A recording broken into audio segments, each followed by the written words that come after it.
What's going on, everybody? I am Perry White. I'm the host of the Jaguar Journal. I want to make sure that you guys tune in live each and every Saturday morning from 7 a.m. to 9 a.m. on 107.3 FM. We also have our affiliates in Alexandria, Louisiana, as well as down in New Orleans. And if you're not able to catch us on radio live, you can subscribe to our YouTube channel as well as follow us on Facebook. It's the Jaguar Journal.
Opinionated, outspoken, informative. The Jaguar Journal. Your source for the latest information on Southern University sports and SWAC athletics. A Baton Rouge sports talk tradition.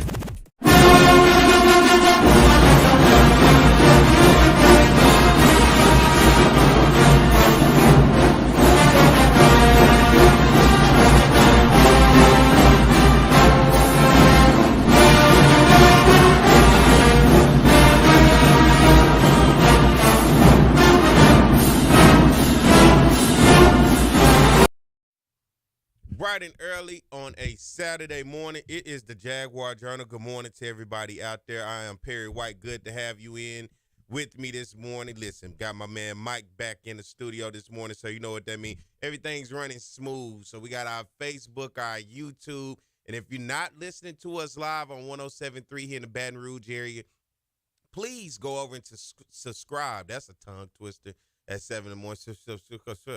Subscribe to our YouTube channel. It's free. Don't need anything from you, as well as follow us on our Facebook page. We would love to have you and become a part of the family, right? The subscriptions are slowly going up. We're on a road. Look, we're just trying to get to 1,000 at this point, but we're getting there.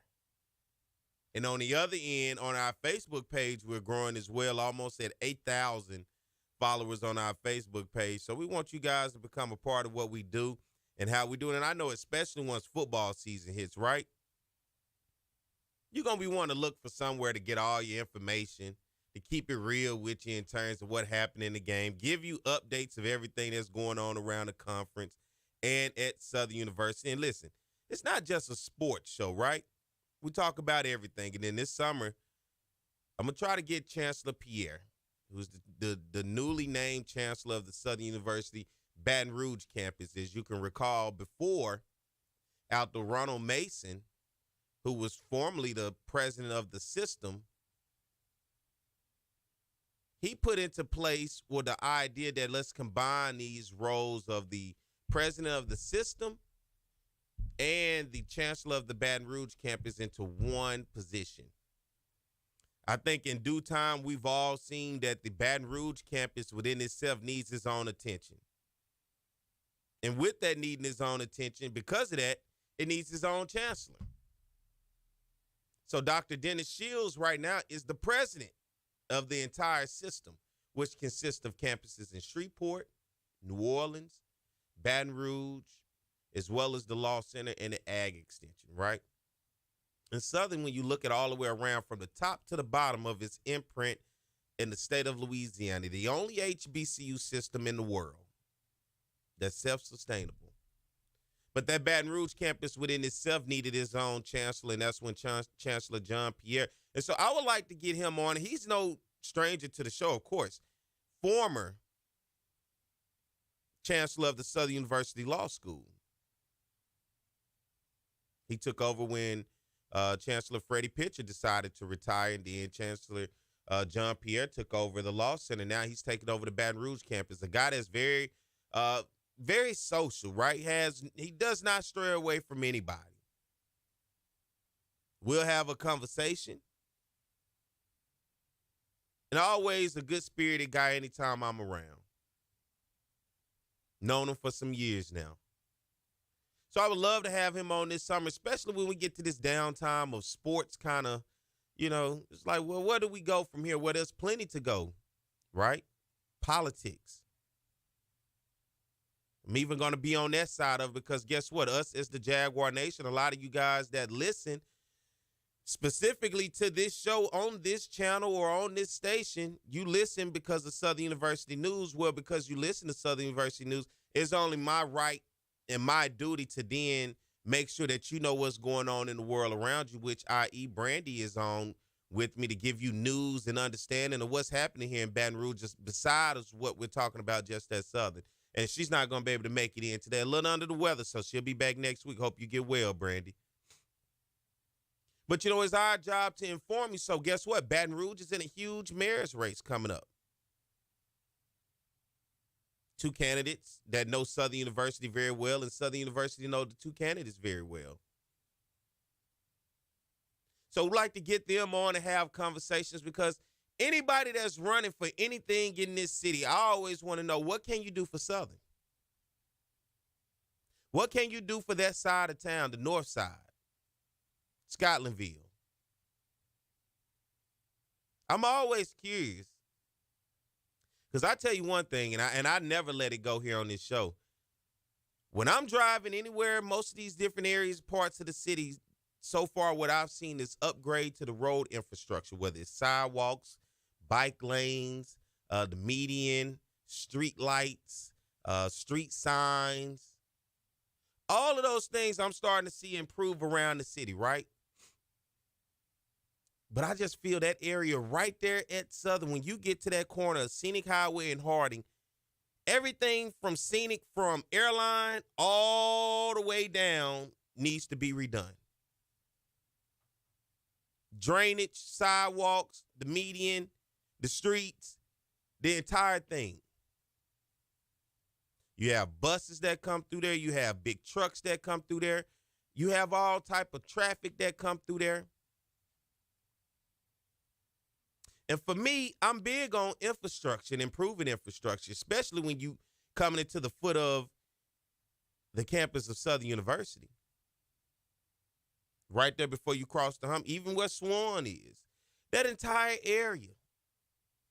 Especially going across those railroad tracks right there where it's just that's one of the wackiest intersections I think I've ever seen, where you have right next to each other, two crossings over a railroad track with like lights, 4 or 5 different lights, different directions. It's just a wacky little intersection. But nonetheless, that entire area for me needs improvement. When it rains heavily, the foot of the hump, it floods there to the point you can't even get across to get on campus there. I'm always thinking about development of a neighborhood because I was a political science major, right? So I'm always looking at what's the plan, what's the future? Do we have a 5-year plan for that section of Scenic Highway to help improve economics for that side of town and bring businesses right there to flourish because of Southern University, right? You have students, faculty and staff, visitors. It's all type of stuff. There's plenty of money to be made, but what are we doing to improve the area to attract businesses there, to bring up that community in Scotlandville? I get it. The history of Scotlandville is one that I can't even really speak on because it is so rich and so deep of the businesses and what that community meant for Black people back in the day. And you see the remnants as you go up and down that street, Scenic Highway, when you get to that corner where it turns off and goes up towards Scotlandville High School, all that. There's history. Now, I like murals. I do. But I don't like the old buildings that the murals sit on. That's where I have that problem with the old buildings, right? Falling in, not up to code, but a beautiful mural on the side. I want to know, how can we uplift and change that community? How can we uplift and bring economic growth and development to that north side, to Scenic Highway, that stretch by Southern University? How can we make that look like when I drive down Burbank and watch what Burbank and Lee on that corner has completely transformed and turned into? Everything around LSU, look, you can call it the hood, whatever else you want, but you know exactly when you switch over. You know when you leave out the hood and you get to where it's good. Hope y'all like what I said right there. But you know it. You see it instantly. Just like in this city, I think you cannot see it any different than when you cross Florida, right? When you cross over, and let's say you coming from downtown, you're taking Florida all the way down, right? Coming from downtown, heading into the city. On the right side of Florida, things are one way, and on the left side of Florida, things are another way. Got to be blind if you can't see it. Take Foster. Come by Foster where you come from Government, you passing BRCC, get to that light, boom, you cross over. It is completely different once you get on that other side of Foster headed towards Gus Young. And as you go down Florida, Airlines the same way. Airlines a completely different street until you get to Florida, then it completely changed. Soon as you go over that overpass, it's a whole new airline. Lights, the road, everything starts to change. So I'm looking at ways, and that's why I want to invite people on, especially politicians and people who can make an impact, because we got to hold these people accountable. And what can we do to have growth and development for our areas? I don't believe in leaving and don't look back and try to give back. I believe in holding people accountable and trying to figure out what can we do to continue to improve what we have. And we have to improve it. Let's get ready to take a break. Y'all stay tuned. We'll be back. More of the Jaguar Journal. Danny Johnson, first and foremost, outstanding young man, great character, great young man. Can't say enough about him. Great father. You always see him, hanging around with his son and spending time with his son and his family. As a player, I can't say enough about him. He has all the athletic ability that you would want in a kid with playing corner, the footwork, speed, all the intangibles. I have a good work ethic. It's been a lot of times, in the off season, I gotta just push myself to go work out. Even if nobody else was out there, just to get an extra push when we get back into the season. Because I always wanted to have that edge over everybody else. So it's just that mindset that I have. I want to be one of the best. So I gotta push myself. If anybody else does. And it's like a lot of stuff that I want to do with my son that I can't do because I'm playing ball. So my biggest return to him is just having him come to games on Saturday. He can see his father play in front of thousands of people. It's just, it makes him happy. So whenever he's happy, I'm happy. But just when I get the chance to just go home and hear everything he's been doing in school and what he likes and doesn't like, it just brings me back to that fatherhood of just being around him, and that's what I like to do. I put academics over football because I can't play football forever. At some point I'm gonna have to rely on that degree. So that's my biggest thing, and that's one reason why I came to Southern, to get that degree.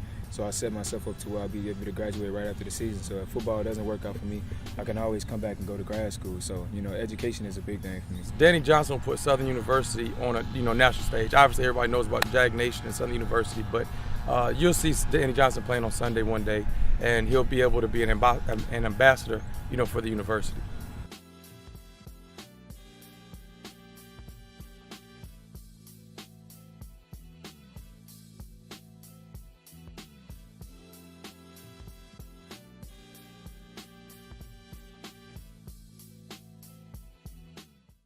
What's going on, everybody? I am Perry White. I'm the host of the Jaguar Journal. I want to make sure that you guys tune in live each and every Saturday morning from 7 a.m. to 9 a.m. on 107.3 FM. We also have our affiliates in Alexandria, Louisiana, as well as down in New Orleans. And if you're not able to catch us on radio live, you can subscribe to our YouTube channel as well as follow us on Facebook. It's the Jaguar Journal.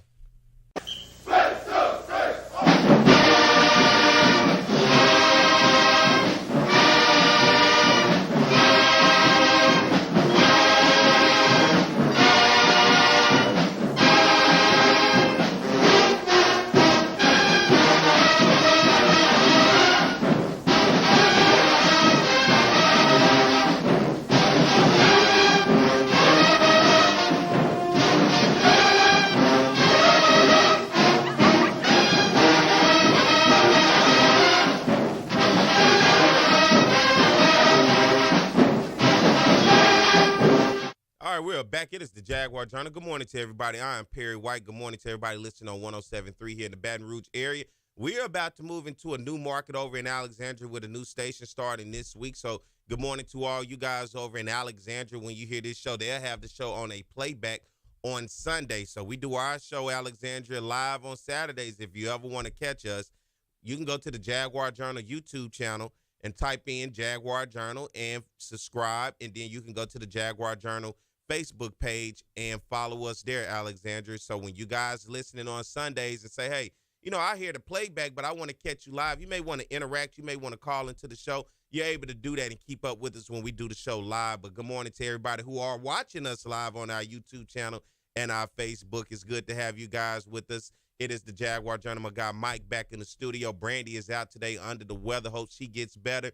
And I'm holding it down. And it's officially summertime. So, you know, as things start to slow down, I'm going to try to bring different perspectives, right? Interviews of some greats, interviews of people who are administrators, and just fill you in with all type of information and things that's going on out there that's surrounding our beloved Southern University. And you heard me just in that first segment as I'm talking about development and economic development. I'm huge on that, and that's one of the situations as I talked about. I said, you know what? I don't think I can really let that go there. But as I continue to go on through the show, we're going to go do a recap of Southern University athletics this year, do a recap and look at what did Southern sports do? Were there any championships won? What were the records? And I'm going to have you guys follow along with me. When you go to church and the pastor or your preacher or the reverend or whatever you call them, and they say pull out your phone, your Bible may be on your phone, and they say pull out your Bible. I'm going to get you guys to pull out your phone this morning and go to Go Jag Sports with me, right?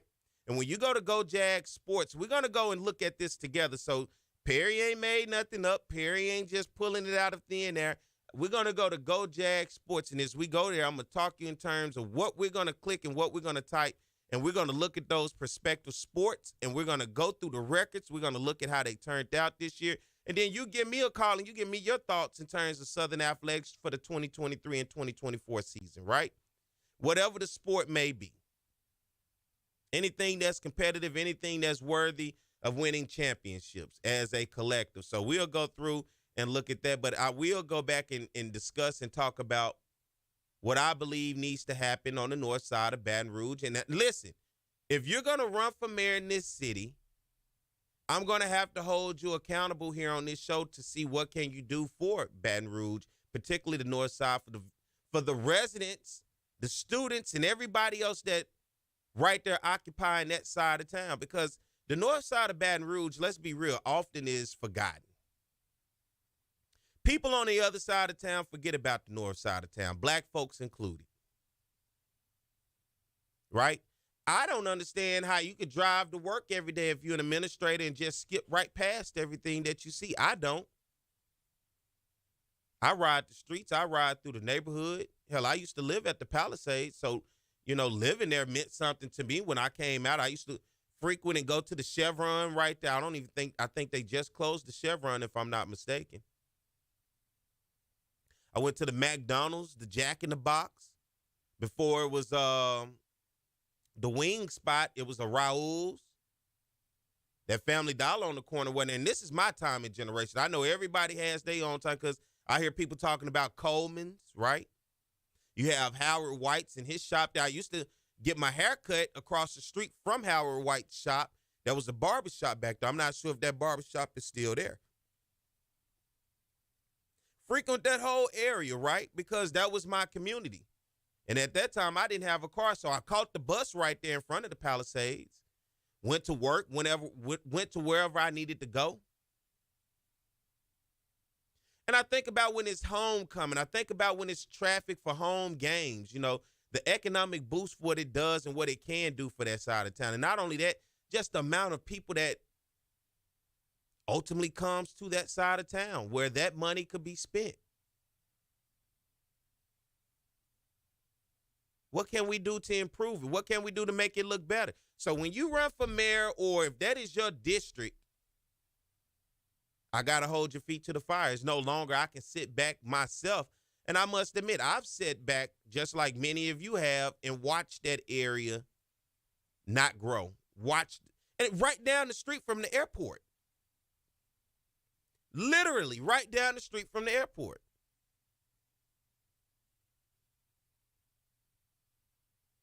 We got to be able to grow our own stuff and have pride. And when we look around and we ride through there, we don't just ride looking straight there. We actually look to the left and the right and say, what can we do? What is the vision? What can this place look like with a little development?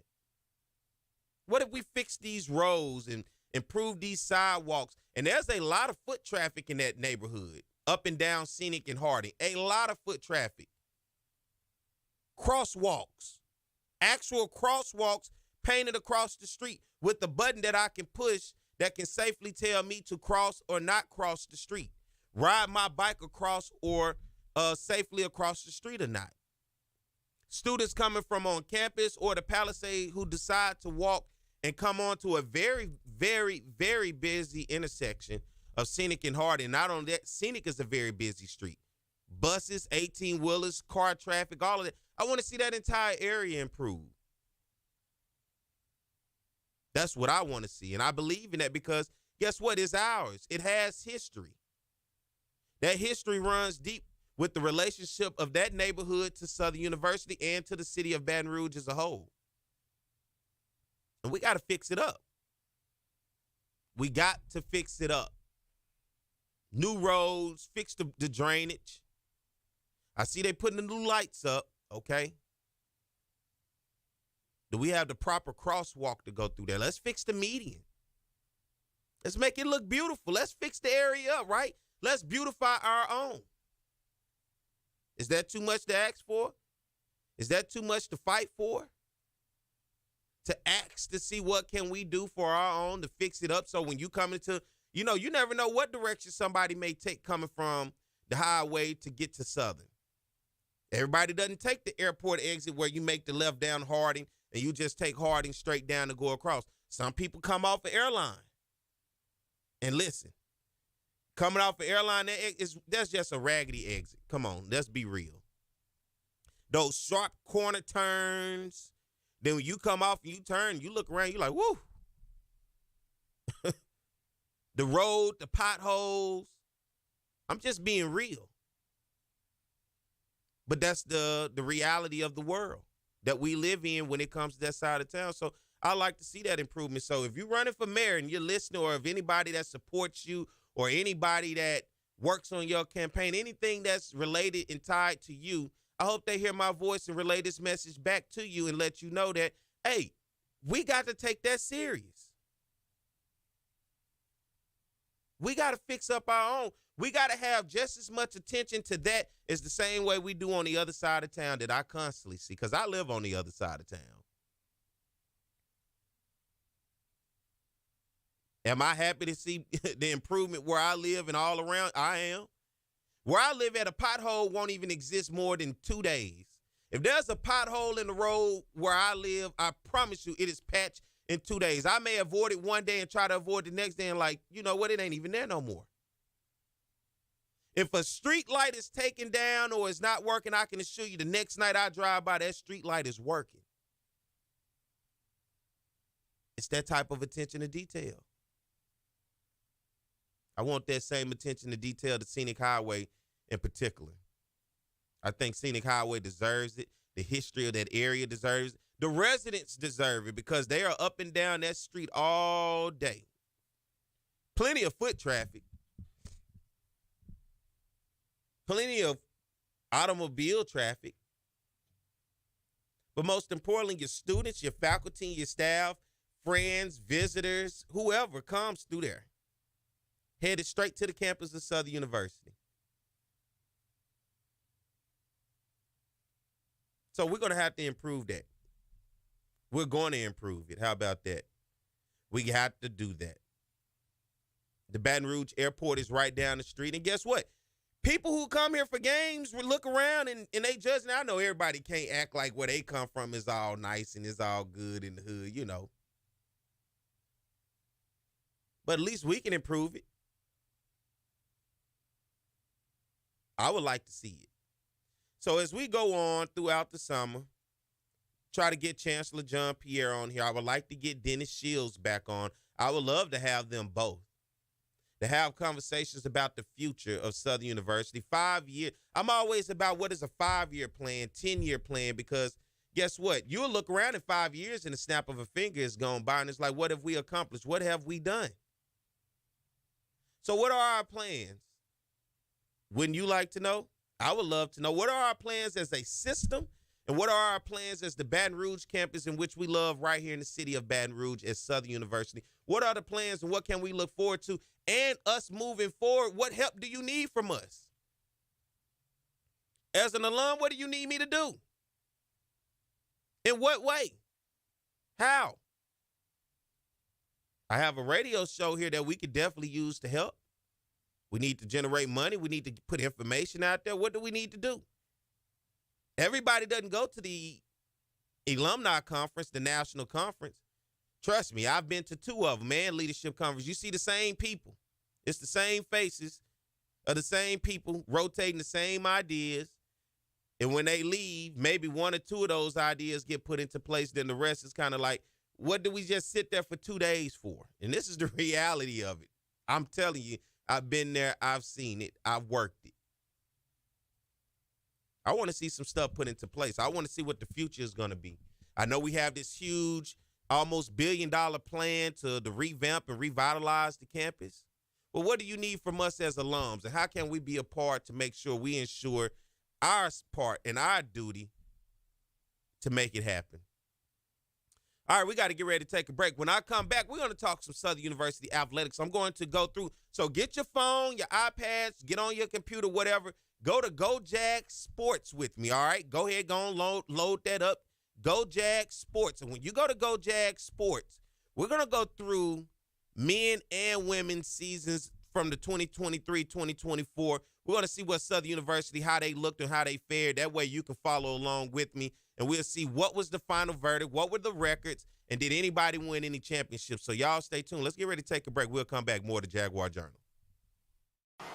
It's On the Yard Sports, and I'm Perry White, and what I need for you to do is go follow and subscribe to our YouTube, Facebook, Instagram, as well as Twitter right now. Talk about offense, we talk about Southern, and it begins with their passing game. Tom, beyond potent, we're talking about high octane, we're talking about fast break, we're talking about 41 points a game, some 500-plus yards since Terrence Levy has taken over this offense. Because that young man doesn't drop any ball. With the legacy that you started here, you got to feel happy to see it continue on with Doug Williams. Ball now back at the 22-yard line. Levy, no pressure at all. Touchdown, Ingram. The Bayou Classic. Levy on a 1st and goal play. Throws a touchdown. Grambling comes with a blitz. Levy steps in the pocket, and his pass is caught. One-handed grab. Sort of in the middle of the road of the SWAC, but immediately they jump on the Jackson State defense. And here's Levy rolling out. And the pass is caught. Ball is at the 31-yard line. Again throwing the football downfield. Oh, and his receiver Hayes makes the catch. See you later. Touchdown, Southern. If you're going to get, I got some free tickets. Look out for it, brother. Going downfield. Oh, and what a play by Southern. Score. He's played a lot tougher ever since. And this is a free play for Southern. 2nd and 15. It's a free play. Levy Completes his It's pass. a free play. Oh, and he's still up. It's a free play. Hayes is going to continue running inside the 10, the 5. Unbelievable, Michael Hayes. Third down. And 23 for a first. Levy over the middle. Nice pass that time. 2nd and 20. Levy doesn't have to get it all, but he's going to have to pick up some yards. Here he is throwing. Nice catch made. The receiver, Michael Hayes. There he goes. Hayes makes the catch. Hayes still on his feet. Hayes looking for blocking. Hayes trying to find a hole. Hayes is still on his feet. He alley-oops. He's inside the 15 and drawn out a foul.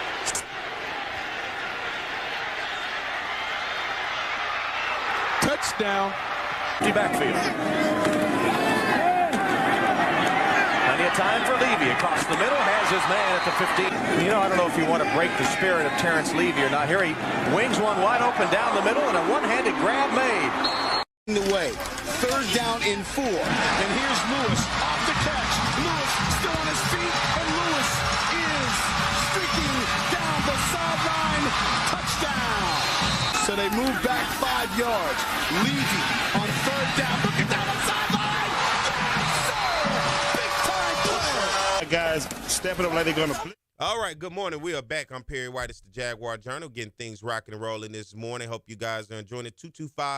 225-499-1073 is the number if you want to call in and have a conversation with me at any point in today's show. 225-499-1073 is the number. You can call in and talk about some of the previous things I just brought up in conversations that I've had, or you can bring up whatever. I'm willing to have a conversation with you. Things are slowing down anyway, but as they slow down, I told you, go to Go Jag Sports with me right quick, right? Go Jag Sports.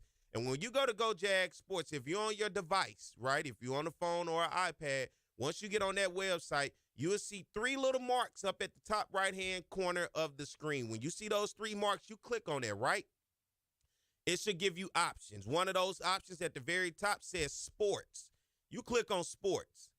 You'll see men's sport, you'll see cheerleading, and you'll see women's sports. All right. Let's start at the bottom and work our way up. How about that? Y'all want to work with me today? Let's look at it together as we recap the 2023-2024 Southern University Athletics, give you an opportunity to look at these prospective sports. What did they do? Did they win championships? And what were their final records? Let's click on volleyball. Let's go volleyball first, right? As things load up, let's look at volleyball. Once you click on volleyball, you'll see that tab. It says more over in the corner. When you see more, when you click on it, you'll see schedule, and it'll show you the 2023 women's volleyball schedule. And as we look at Southern University women's volleyball, that'll be the first sport we look at from the 2023-2024 season. Southern University women's volleyball went 9-16 on the year and 7-9 in conference play. 4-2 at home, 4-5 away, and they went 1-9 on neutral sites. As we know, Southern University made changes on the volleyball side from with the coach. They went through 2 coaches.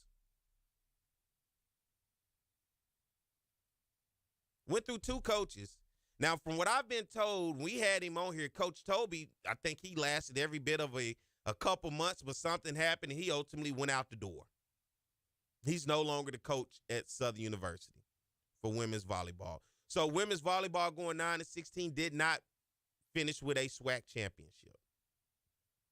That's women's volleyball. All right, let's go back. Let's go up. We're going to skip track and field because the way that you manage to talk about track and field is different. But we'll go to women's tennis. My man, Coach Jeff Conyers. Championship Conyers, as they call him. Once again, you'll go to more. Then you'll go to schedule. You'll click on the schedule for women's tennis, and then it'll give you the idea of what you see. 7-10 overall, women's tennis finished on the season. 6-3 in conference play. They went 2-2 at home, 1-5 away from Baton Rouge, and 4-3 at neutral sites. I know we call them championship Conyers, but this year, no championships. That's women's tennis. We're going to go back.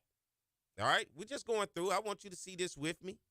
We're just going to go through. Let's go to soccer. That's right above it. We're still under women's sports, right? Let's go to soccer. Click on that soccer. Let's see what soccer gives you.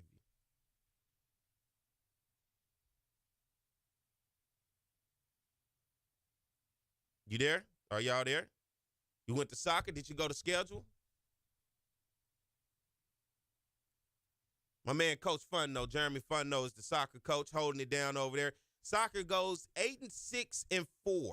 8 wins, 6 losses, 4 ties on the season. In conference play, 5 wins, 1 loss, 3 ties. They went 5-0-1 at home. They did not lose a home game. Shout out to Coach Funno and Southern University Women's Soccer for not losing a home game this year. 5 wins, 0 losses, 1 tie. Away from Baton Rouge, 3 wins, 5 losses, 3 ties, 0-1 at a neutral site. They were knocking on a championship. They were knocking on the door of a championship. They made it to the semifinal, the SWAC semifinal. They lost to number 2 Jackson State. As we know, that tournament was held over in Prairie View, Texas. The Lady Jaguars fell 2-0 to Jackson State. They got close. They were a game away from playing for a championship. That's women's soccer. All right.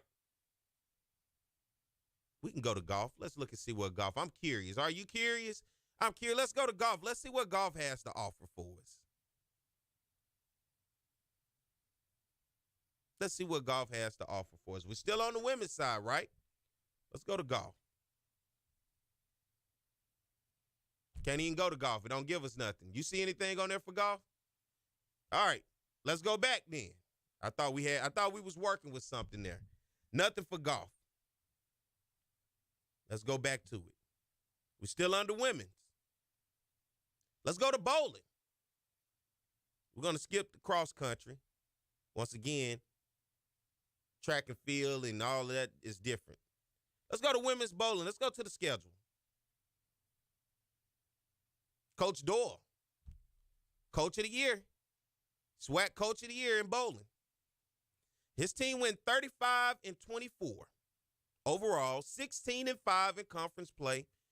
They were 1-2 at home, 0-1 away, but they played a lot of neutral sites games. As you can tell when you look at that schedule, it is 34-21.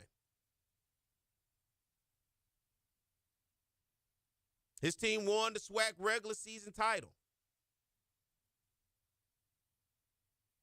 They were the SWAC regular season champions. Won some invitationals, but they fell short in the SWAC tournament. And that's where the season came to an end as they lost to Alabama State in the SWAC championship game.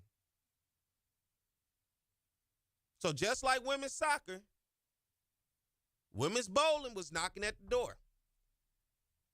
Now, of all the women's sports, women's bowling so far has made it to a championship game as they took on Alabama State. They lost to Alabama State in the SWAC championship game. Now, we go back. Women's bowling was the regular season champ. Coach Doyle won back-to-back SWAC Coach of the Year awards. He brought his team into the tournament. They make it to a SWAC tournament, to the championship game, and they lose. On the other side, for Coach Funno in soccer, they made it to the semifinal. So right now on the women's side, soccer made it to the semifinal. Bowling made it to the championship. All right, let's go back. We're going up the mountain on the women's side before we get to the men. Women first. Want to make sure we take care of them. Of course, you know where we're going now. We're going women's basketball, right? Let's check out some Southern University women's basketball. I hope y'all follow along. I'm on Go Jag Sports. If you're at home and you're listening, follow along, because not only do you get a chance to hear me talk about the records, you get a chance to scroll. Check out some of the teams that they played, the wins and the losses. You get an opportunity to see this for yourself. This is an education piece for you to keep up with your athletics, and don't just wait on them to post anything. Don't wait to hear somebody else tell you the score. Let's look at it ourselves, right? Once again, go to more in the top of that corner. Go to schedule. And it says the 2023-2024 women's basketball schedule.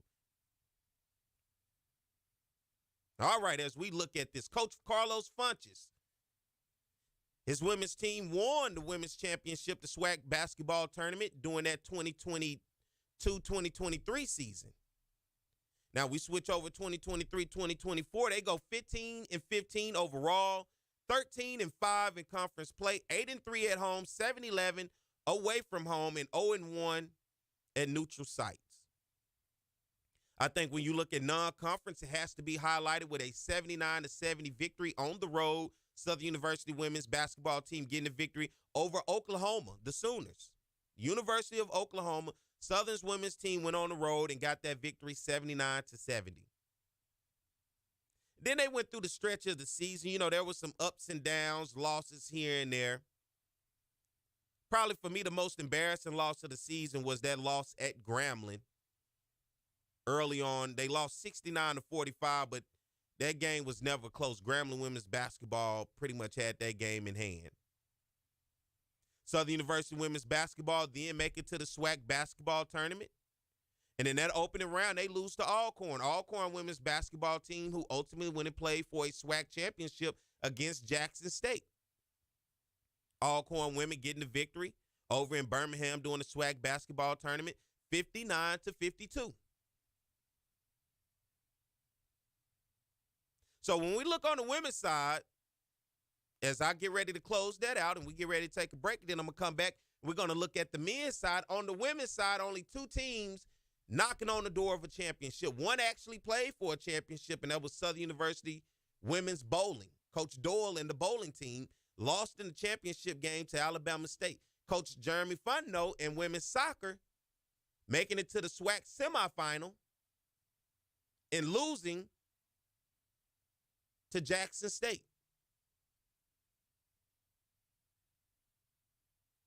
You can put it back on me, Mike. Those are the only two. You know what? I feel like I forgot something. Mike.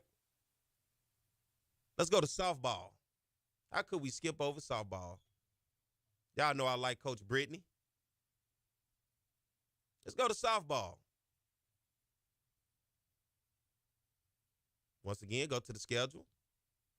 2024 softball schedule. Softball team goes 16-27 on the season, 12-12 in conference play, 9-10 at home, 5-8 away, 2-9 at neutral sites. They end the season on a 5-game losing streak. They started the season with a win with a 2-1 victory over the University of North Dakota. They had some ups and downs, and of course, we had Coach here on the show. She talked about the ups and downs of that roster, having to put young ladies around and change that depth chart around. Soccer ultimately ends the season in Gulfport, Mississippi at the SWAC softball tournament. They go 0-2. They lose 3-8 to Jackson State over in Gulfport, who Jackson State ultimately won and got the bid into the NCAA tournament. I went to watch Jackson State against LSU here in Baton Rouge at the Baton Rouge regional tournament. And then they lost to Prairie View 4-10. So I couldn't leave out softball. Of course, we had Coach Brittany here on the show. But as we come back to me, Mike. We close, get ready to take a break. As we come back to me, hey, that's just what's going on. On the women's side of things, it's Southern Athletics, only one team playing for a championship, and it was women's bowling and Coach Doyle, who's the 2-time SWAC Coach of the Year. Coach Jeremy Funno and his women's soccer team knocking at the door. They made it to the semifinals on the women's soccer side, but everybody else falls short of competing for championships.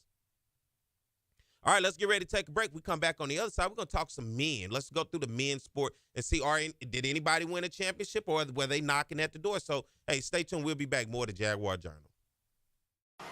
It's On the Yard Sports, and I'm Perry White, and what I need for you to do is go follow and subscribe to our YouTube, Facebook, Instagram, as well as Twitter right now. T.R. Ricks is a fifth-year senior who's getting his first chance to drive the train that Bob talked about. And right now, he's driving it quite well because the Southern Jaguars are kicking butt in the SWAC conference. As Bob mentioned, 6-0 overall in the SWAC, and T.R. Ricks has played so well, over 2,000 yards passing. In the last 3 games running the football, he's been over 100 yards on the ground. The respect factor that he gets from his teammates is incredible. As a fifth-year senior who's never started, they elected him captain.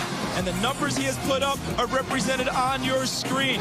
27 total touchdowns on the offense, a pass percentage of nearly 60%. He could be the SWAC Player of the Year on the offensive side. Best, and they're going to get a huge dose of the best offensive player in the SWAC, and that being Thomas Ricks. Yeah, what Thomas Ricks has found a way to do is just beat defenses either with his arm, with his feet, or with his leadership capabilities, finding a way to win the games late with fourth quarter comebacks. He showed versatility and athleticism. He's a tremendous athlete that knows how to win, most importantly. Really is a leader both on and off the field. I just think it has come to a maturity level. I have a 4-year-old son, and, when he was born, I had to grow up fast, and, just staying in school and practicing every day, trying to get better every day, just so he can have a better future. It's just been my inspiration. So, I just think that's my motor that drives me and, keeps me in the game. His 4-year-old son, Collier, has not missed a game this season. They throw the football around in Rick's dorm room at Southern, and he says it's great playing football with Collier. 1st and 10. Ricks. He's got Vernon. Vernon makes the catch at the 45. They can run the entire offense with all those guys in the game. Ricks to Vernon. 1st down. Holmes in the backfield. Ricks. 1st down. Gage on the tackle, but not until Ricks picks up the 1st down. 2nd and 7. Ricks. Overstreet's got it. Across midfield. Ricks has a receiver downfield. It's caught for a touchdown. Territory. Ricks fakes the pitch. Gets inside the 15. He's the type of young men that represent his philosophy in life and in football. Ricks in a shotgun. He's going to run it out to the 10. And 2nd and 11 after the holding penalty. Sidearm toss. And a nice catch.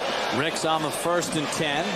Little draw play. Takes it outside. He's got the 1st down. But Ricks going to take it up the...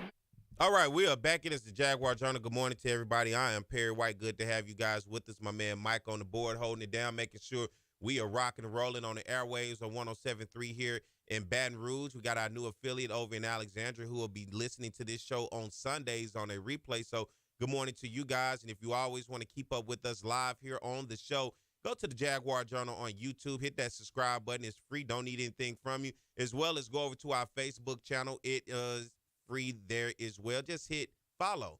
Simple as that. And everybody else that's listening, good to have you with us this morning as we're going through talking about Southern University athletics. I'm doing a recap of the 2023-2024 season. Let's see who competing for championships. We just wrapped up the women's side. Only one women's team played in a championship this past season as we wrap up college athletics here at Southern for the year. Bowling team, Coach Doyle and his bowling team, women's bowling team, played for a championship. They lost to Alabama State in the championship. The only other team to get close is Southern University's women's soccer, because Jeremy Funno and his team making it to the semifinals in the women's soccer. All right, let's go over to the men's. As I said, if you're following along, go Jag Sports. You type it into your search engine, whatever you use, XGs, Google. I don't know what you use. Y'all don't remember XGs. Mike, you too young for that one, shaking your head. You don't know nothing about that. When you go to Go Jag Sports, go to that little tab over in the corner where it has sports. You click over. Then we just went through women's. Let's go through men's sport, and we'll start at the bottom. Once again, I'm not covering track and field. I'm not going to do those because those are different when you look at the individual awards, right? But let's start at men's tennis. First year of a men's tennis team, championship Conyers. Jeff Conyers holding it down over there as he is building a program, trying to get them off the ground. First year for them, right? It was tough. 1-15 for Southern University men's tennis team. 1-15 in year one, 1-5 in conference play. They went 0-2 at home, 0-8 away, 1-5 at neutral site. Let's see who that one win was against as we scroll. One win against Mississippi Valley. So it was tough. They made it to the SWAC tournament.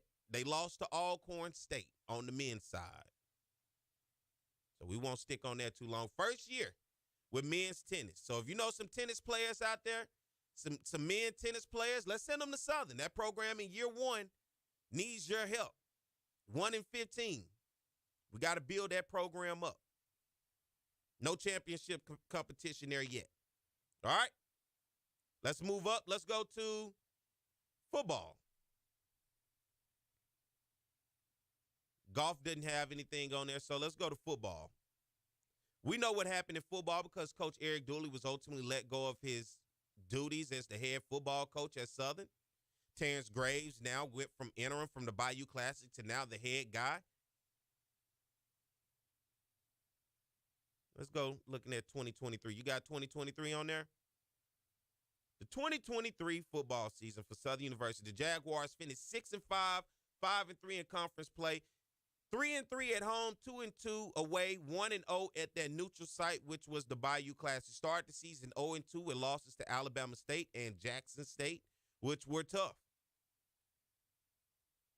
Got the first win against Alabama A&M, then Pine Bluff. Lost to Florida A&M, which was tough. Beat Lincoln, Bethune-Cookman, Texas Southern. Lost to Alcorn, got out whooped. And then that tough went to Prairie View, in which ultimately Coach Dooley was let go after that game, losing 27-21. Coach Terrence Graves, as the interim, then comes in, leads us to victory against Grambling State in the Bayou Classic. And then you saw Hugh Jackson ultimately losing his job. No championships. Southern at one time was maybe knocking at the door for a SWAC Western Division title, but those back-to-back losses to Alcorn and Prairie View basically knocked them out of contention. So no championship on the men's side when you talk about football and tennis. All right, let's go up to men's basketball. If you're still following with me on Go Jag Sports. Because I know some of you don't keep up with this. Some of y'all just want to see what football does, maybe some basketball, and just a pinch of baseball. But we're going through it today. Because it ain't about what you heard. It's about what you're going to see for yourself. And what's the state of our athletic program when you're talking about competing for championships? Because Alabama State just won the Commissioner's Cup. All right, we're looking at Southern University men's basketball 2023-2024. Men's basketball under Coach KJ, Coach Johnson, 18-14, his first year. 12-6 in conference play, 11-2 at home, 7-11 away from home, 0-1 at neutral sites. When you go through their non-conference, has to be highlighted with an 85-71 victory over UNLV on the road in Las Vegas. They got a 69-44 victory over Southeastern. And was able to get a victory over Mississippi State.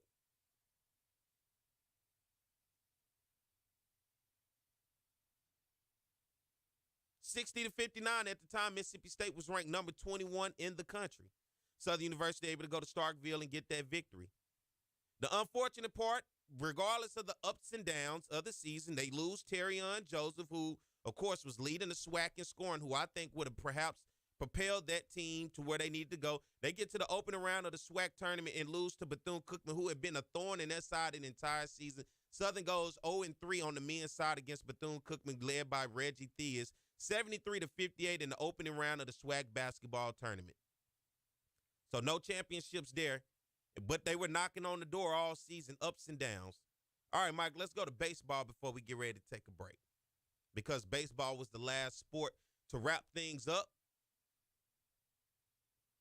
And speaking of baseball, once I get through with this, when we come back on the top of the hour, we're going to have the head baseball coach, Coach Chris Crenshaw, to come on and recap the season for us and talk to us about the SWAC baseball tournament. 2024 baseball, as you look at 22-29 overall, 15-12. Ended the season on a 3-game losing streak, 10-9 at home, 10-14 on the way, away from home, 2-6 neutral site. I think for everybody, when you look at the non-conference midweek games, they were tough for Southern. But they were highlighted by one win, and one win in particular on the entire season, and that was when Southern went over to Alex Box Stadium, and at that time, LSU, who was ranked number 18, Southern then beats LSU 12-7 at Alex Box Stadium. The Jaguars then go on up and down throughout the series, throughout the season, as they find themselves in the SWAC tournament. Had that last regular season series against Grambling postponed and ultimately canceled due to weather. They lost 4-19 to Grambling in game one. Then they come into the SWAC tournament as the 4th seed, take on the number 1 seed out of the East, Florida A&M. They lose 5-8 to Florida A&M. And then the number 3 seed, Alabama State, takes on Southern in the elimination game. Southern loses that 8-11. No championships there. So on the men's side, nobody is played for a championship. So athletics as a whole, when we look at sports, only one team played for a championship during the 2023-2024 season. That was Southern University women's bowling team. The only other team to at least get close to a championship, playing for a championship game, was Southern University soccer with Coach Jeremy Funno losing in the semifinal. Let's get ready to take a break. We're at the top of the hour. When we come back, I'll continue the conversation, but we're going to have Coach Crenshaw, Southern University head baseball coach, recap the season, talk to us about the tournament, and give us some insight with the program. So y'all stay tuned. We'll be back. More of the Jaguar Journal. Southern was a little late to the game of football. They had started earlier in the CIAA up at Hampton and those schools up there. And when J.S. Clark became president of Southern University in 1914, he had already visited Tuskegee and these Howard and the other schools, and they had a football program. And he wanted to compete with them, not just in the classroom, but also on the football field. So it started as an intramural. We had intramurals when we first came in 1914 through 1916-17, and then the intramural program evolved into the varsity, into the football program in 1918. Coach Big Charlie Holmes from Colorado State, he came here as an assistant coach, but he took over around 1922, 1923, and he did very well through the early 20s. But he came up to 26. He broke even. He was expected to do well, and 27. I don't find any records where he won any games there, and he was replaced. But the person he was replaced by was a legendary. Name is Bryce Union Taylor from the University of Southern California. Out there, he had been an All-American. He was the guy that stopped the 4 horsemen of Notre Dame. And then he went to Chaffin University in South Carolina at 27. In 1928, he became the head football coach at Southern University and athletic director. And he really put Southern on the map. He had a lot of firsts. First of all, he had the first All-Americans we had came under him. Therefore, he had the greatest winning percentage in Southern University. He won 85% of his game here. And he had our first undefeated season in 1931 when he was 7-0, and but he was not declared national champ, but he was considered for that. But he was our first great coach during that early period, Bryce Union Taylor. We don't want to forget him. Arnett W. Mumford, he's a national icon in coaching. He had coached 10 years in Texas, Jarvis Christian, Bishop, and Texas College. But the last 5 or 6 years at Texas College, he was very, very outstanding. He won 2 SWAC titles, and he had won a national black championship at Texas College and 35. So therefore, Southern was interested in getting him here, and Dr. Felton Clark was very instrumental, the person to get him here. But his impact it goes much further than Southern University and State of Louisiana. He won 12 SWAC titles, 10 of them at Southern and 2 at Texas College. And he won 5 or 6 national black championships. And also, he was very successful in the first interracial bowl game, the Fruit Bowl in San Francisco in 1948 when he played San Francisco State. And he won that game decisively. But his influence extended much further than the boundaries of Southern University. He was recognized nationally as a great coach. His winning record, he didn't coach over a period of 35 years, and a couple of those years they didn't have teams because of the war. But he won 246 games, second only to Eddie Robinson with his 402 game over 55 years, I should add. And so it always had loyal supporters, and they would follow the team everywhere. They would go in large numbers. So Southern became the team that everyone loves to beat. Loves every Saturday. It's the toughest game we have every Saturday. So if they don't win another game, they figure if they win the Southern game, they had a good season. And because we carry a large crowd with us everywhere we go too, so a lot of people like that. and we like to brag about how good we are. And of course, that helps out. But it is a vista to the university, using the football athletics period to use that way to introduce the university to people who may not have known the university. Went through a period of 20 years, 30 years, I believe it was, after Mom, till we got Coach Pete Richardson in 1982, 83, and then he returned us to the glory years. Rivalry with Grambling has always been there because it's an intrastate rivalry. And we played Grambling a few times before 1948, but after then, we didn't play them anymore until we became a member of SWAC in 1959. But FAMU filled that void with Jake Gaither and A.W. Mumford. Those were some of the greatest games that you ever would see. And they became our main rivalry after 1948.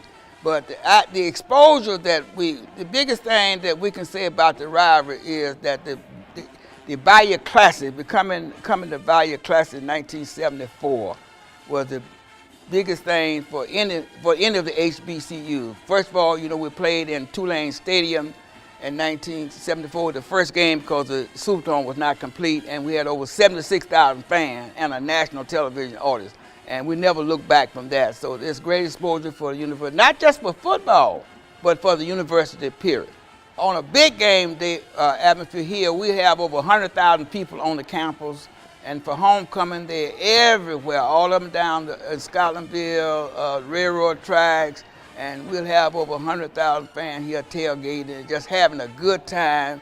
And hopefully that we get most of them to come into the game. But we do have a packed house.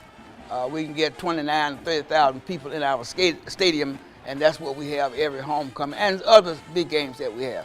Getting a degree is more than just studying. It's an interrelationship that you get. Here with us, good to have you on. Happy to have everybody listening here locally on 107.3 FM here in Baton Rouge.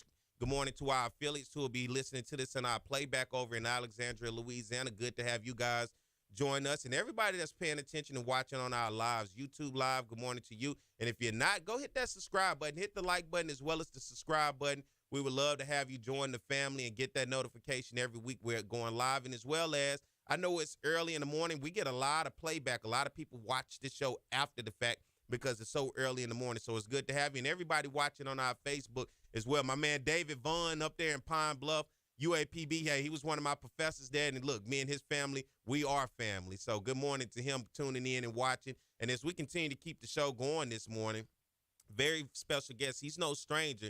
He's the head baseball coach at Southern University. We love to have him here to talk to us and recap the SWAC baseball tournament, as well as talk about the Southern University baseball season. Nobody better than Coach Chris Crenshaw. Good morning, Coach. Good morning. How you doing?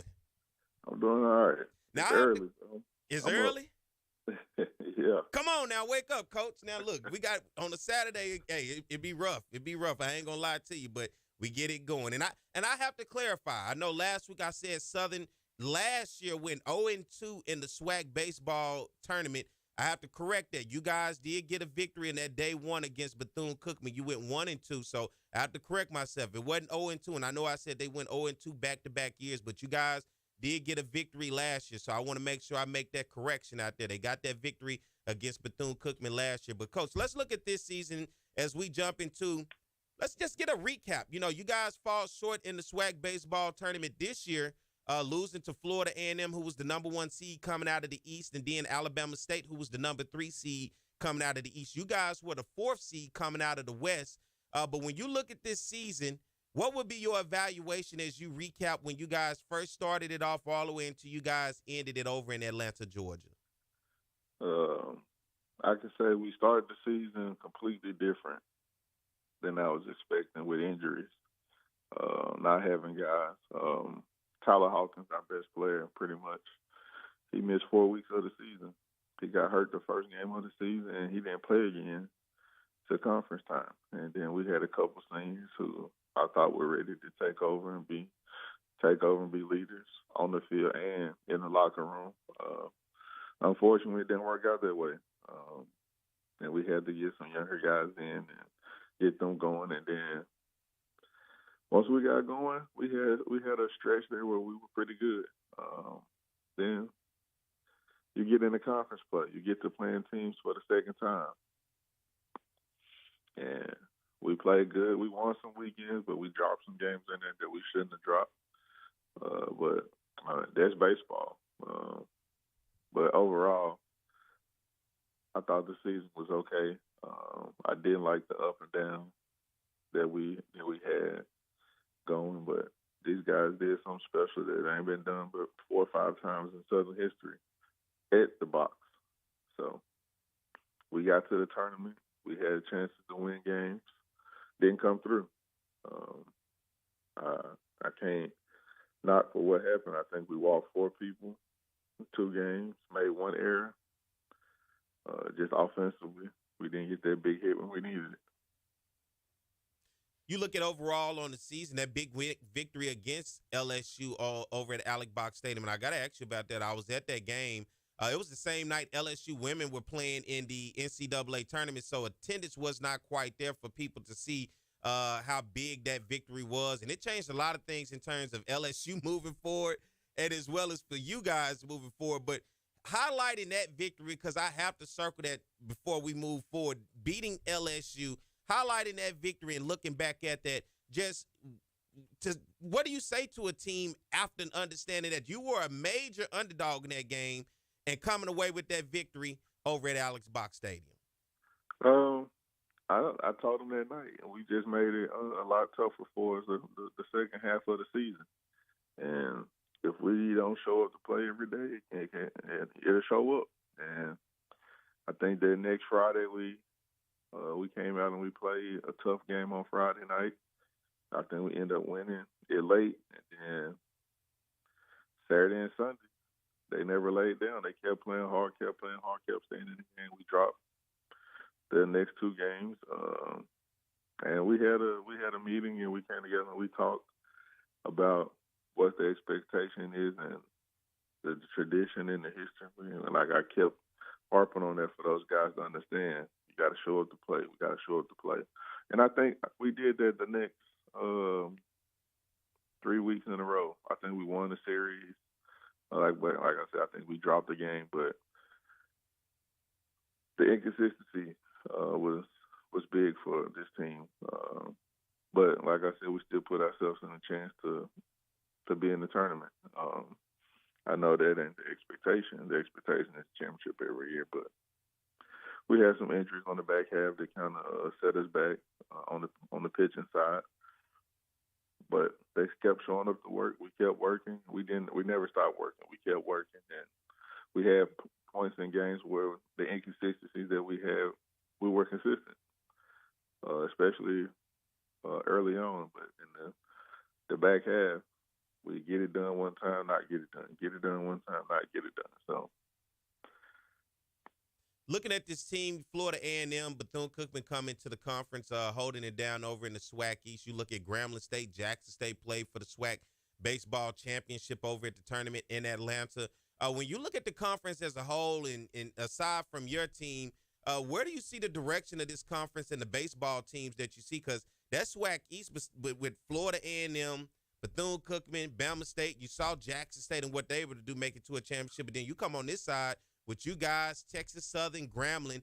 When you look at this conference, what do you see? Does the talent, does the level of play seem to be elevating, and is it getting tougher when you look at programs trying to win that championship? Yeah, it definitely has gotten tougher. You got, like you said, FAM and Bethune. They got the whole state of Florida. Florida's traditionally rich in baseball. So those teams should be good all the time. Then you got Prairie View and Texas Southern, the big state of Texas. Baseball is good in Texas.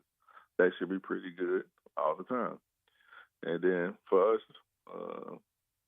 in Grambling, Jackson State, Mississippi Valley, they have good baseball in the state of Mississippi, especially in the junior college rank. So for us, we have to go into those states and try to find players and get players to come. And sometimes it's hard to go all the way to Florida to convince a kid to come to Baton Rouge, Louisiana. It's been done before, but times is different now. it was one point where Southern got everybody they wanted, and that built that tradition and that history we have to keep playing for. But I'm up for the challenge. I like to recruit. It don't bother me none. So we'll have some good players. We'll be a force as always. So, but we just got to keep the main thing. You're talking about the main thing in recruiting players. Who do you lose from this team this year as you have to get out there on the recruiting trail and start bringing in some new players for this next season? What guys, how many seniors did you have, and how many guys will you have to replace to try to get this team back up and rolling next season? We lost 12, 13 seniors, center field, right field, third base. You're talking about guys that hit 1, 3, and 5 in the lineup. So, and then on the mound, Saturday starter, Sunday starter, three main relievers. So, talk about some big pieces. I had some high expectations for this team, knowing what we had with some of the guys that played and had been out there to play a couple of years. When you look at now having to replace those guys hitting a recruiting trail, for you, I always have to ask for a coach. When the offseason come, what do you do for yourself to improve as a coach, to learn and evaluate from the previous season and try to up your game and figure out new ways and new methods to try to get a team chemistry together, to work a roster? Like, what do you do as a coach to improve your game? I go to conventions. I go to 2 or 3 conventions a year, just to listen and see what's going on, keeping up with what's going on in the baseball landscape. I have a couple of mentors that I can call and talk to about what's going on, what they're doing, see how I can integrate what they're doing in my system. And then I always have Coach Kadar at hand. So, and he has a story for everything. In 1987. He'd be killing me with 1900. It's 1979, Coach, not 1970. But I get it. That's how he learned how to do it, and that's how he sticks to it. He don't change his ways. You know, I'm curious now as we move forward. I mean, because this team seemed to have some veterans that just didn't quite live up. What do you think when you look at it, man, is, it's going to be the biggest thing moving forward to get this next group of Jaguars that you're going to have to go out and recruit and replace this senior-heavy team, losing pitchers, losing guys in the outfield, losing guys all around, to bring in then a young team and get them prepped and ready to say, hey, we got to hit the ground rolling, fellas, and we got to win some games and compete for championships, because that's what this program is traditionally known for. We have pride for that. That's what our fans like to see. How does that work, then, as you recruit, and what are you looking for in your next line of recruits to come to Southern? So I think we got nine freshmen coming in already.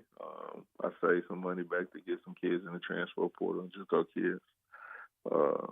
Hopefully get some arms or maybe 1 or 2 bats from the transfer portal or the junior college ranks, and just make sure I spend more time in coming years talking about the tradition, the pride, the history, so they have a better understanding. I don't think I spent enough time this year talking about it because we had guys that have been here as freshmen. So I thought maybe they would have a better understanding of Southern University baseball. So next year, I know for sure I spend more time talking about that. Probably get some of the older guys that played to come back and talk. Just a few things I thought about doing so far. And, Coach, last thing before I get ready to let you go, man, what ways can people help give to this program? I know the program may not have everything that it needs in place, but what do you guys need? What kind of support do you need? And what can people do to help see this program be successful? Because that's what we are. We the Jaguar Nation. Only us together can help improve things. So if you need something, what is it that you need and that you would ask us as alums to help you get? To continue support financially. And don't be afraid if you see a baseball player, send his name. We can only look him up, search him, go find him, go watch him. I'm into, if people see players anywhere, I'm into knowing where they're from, what you think, and I'll get out and I'll go, or I'll get my assistant to go find where they at to go watch them play. But sending players, continue support financially, that's the only way you can keep on the athletics going. The financial support, and then letting us know about players that's out there. What is your give your email out there for anybody who listen? They may know a player, may have a kid themselves, or know somebody. Give your information out there, Coach, so they can get up with you, especially as the off season starts, to try to start those communications with you. It's Christopher_Crenshaw at subr.edu. Send the email. I'll respond, especially if you're a Southern alum. And if I need to give you my number, I will reach out and give you my number in the email. Cool. Good to have you on, Coach. One more question. Somebody asked me in the comments. They said, will he continue to play in the early tournaments when he has to play everyone beginning next season? Will you guys still be playing in those early tournament games like that, the Cactus Jack, the Andre Dawson, and all those classics in tournaments early on? Yeah, the Andre Dawson for sure. Just because that's something that we started here at Southern University. And then as the tournament grew bigger, they changed the name of it to the Andre Dawson. So that's something I will always do, because I was here as a player when we started that. So that'll be always something continued. But as far as playing in the Cactus Jack, there'll be some discussions had, because I have to go out and I have to meet the demand put on me by the athletic department to bring money in. So if we have to go play a guarantee game or have to go do something like that to support the program throughout the season, we might have to venture off and go somewhere else and play. Go ahead. I'm sorry.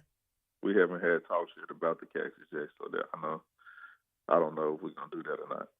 Let me ask you this. This is the last thing for real before I let you go. Negro League players now getting their statistics, their stats now incorporated with MLB. Your thoughts on that, on the history of African Americans playing baseball and stats now being included in MLB, which once as they transition, the conversation I had with people, well, if you don't like the fact that it's the Negro League and it was all black, then what's the problem with it being the MLB and it was all white? It's mixed up now, so you bring those stats together, you make baseball, and that's what it is. Your thoughts on that? I think it's cool. I think it's neat. I think it's long overdue. Those guys play professional baseball just like they did, like everybody else did. And now to see where they stack up against what they consider the best, when you look at the numbers, we can't do nothing but respect it. Well, Coach, it's good to have you on, man. I thank you for coming on. And look, the platform is always open if you needed to recruit, ask for resources, whatever you need, man. You know, you're more than welcome to always come on and use it, and we'll do what we can to try to help that program, man, and get you guys back to where you need to get. Yeah, if you want to support, we got a foundation account set up, and we got one set up with the Federation, the Alumni Federation. So put some money in there. I'm open book. I'll show you what I get with the support. All right, that's the voice of Coach Chris Crenshaw, Southern University head baseball coach. Hey, Coach, thank you for coming on this morning. Thanks for having me. All right, let's get ready to take a break. Come back, we'll continue the conversation. Y'all stay tuned. More to Jaguar Journal. Darius Skelton has really had this wave of momentum for Southern. Yeah, first-year player in this program. I love his decision-making. He makes quick decisions, particularly when running the run-pass option game. That's his specialty. He's been an impact for this offense since he took over as starting quarterback. Well, Darius Skelton is a dual-threat quarterback. He can throw the football. He's very good at throwing the ball down the field. We're going to work on this spring those intermediate passes, but down the field, he's one of the better down the field passes that I've seen. Play action, Skelton going for it all, has a man, and hauling it in is Hunter Register. And then when you talk about running ability, he has running back capabilities. He can go the distance. He has the speed to go the distance. He has the power, and he has the vision. And I think when you put that with a dual threat quarterback, I think he's the reason why we're so happy about this coming season. Skelton feeling the pressure. Skelton eludes a couple of tacklers. He's still on his feet. Oh my! Little shake and bake juke move, baby. Being a quarterback, man, it's not easy at all. It was hard being here and having the expectations to be the starter and not being the starter. It was overwhelming. Like, I was ready to play, and not playing when I was ready to play just made me kind of look at life differently and really think, should I be here or should I not?